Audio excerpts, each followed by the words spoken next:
On va habituer l'œil humain à voir une différence quand il s'y en attend pas.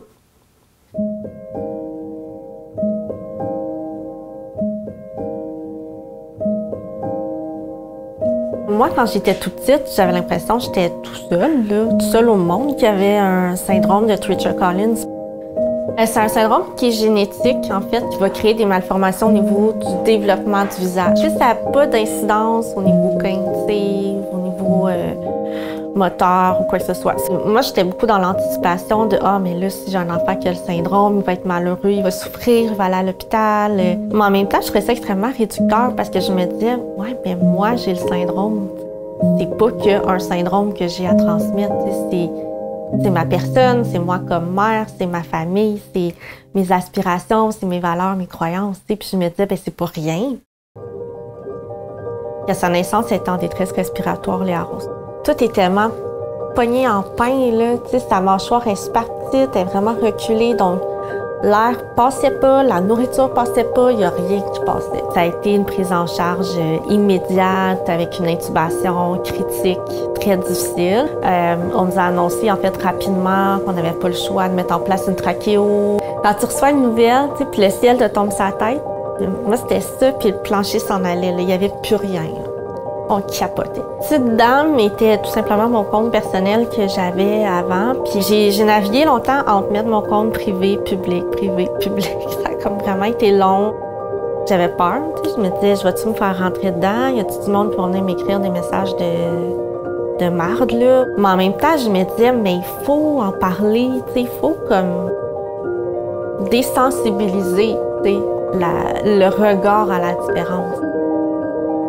Rapidement, je voyais que ça allait chercher des gens, puis qu'il y a des gens qui devenaient très sensibles à notre situation, puis surtout qui me disaient « Hey, j'ai parlé de ta fille à mon enfant, puis j'ai montré des photos, puis on a parlé de la différence, puis mon enfant, il a super bien réagi, je suis vraiment contente. » Puis là, j'ai remarqué qu'il y avait plein de parents qui commençaient à faire un travail d'éducation.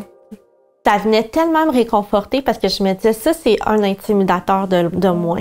C'est devenu comme plus gros avec le temps, mais c'est toujours le même objectif, de dire, on va habituer l'œil humain à voir une différence quand il s'y en attend pas.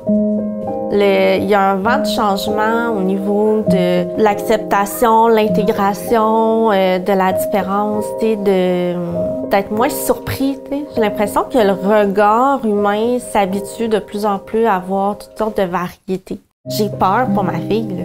Je peux pas mentir, j'ai vraiment peur qu'elle soit rejetée, qu'on se moque d'elle, qu'elle aille à travailler toujours 2-3 fois plus fort que les autres pour avoir ce qu'elle veut. Puis finalement, au jour le jour, ça va bien.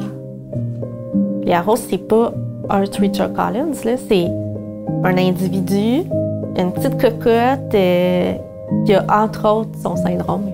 Léa Rose, c'est une petite fille hyper fonceuse, qui est pas peureuse, qui aime les animaux, qui aime le monde, elle aime énormément bouger.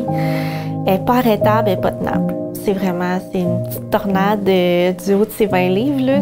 C'est quelque chose à suivre dans une journée. Il y a eu beaucoup de moments très stressants. C'était très anxiogène comme grossesse. Mais tu sais, maintenant, je la regarde et je me dis, mais non, je peux jamais regretter.